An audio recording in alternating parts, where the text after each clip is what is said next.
So I thought they were called beans. Sam would know. But they're gonna be running around. I got an image to show you. You also saw it in the thumbnail. But yeah, this is very exciting. Both games, Fortnite and Guys, are made by Epic Games, so it's easy to do collabs like that.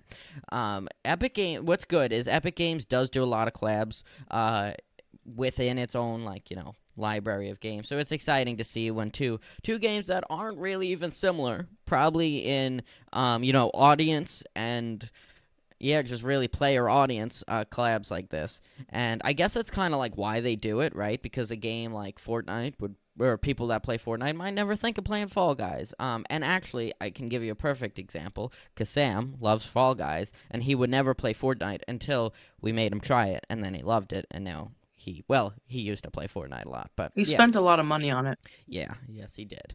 So yeah, all right. Let's see what else. Oh yeah, by the way, like, subscribe, share with a friend, and intro.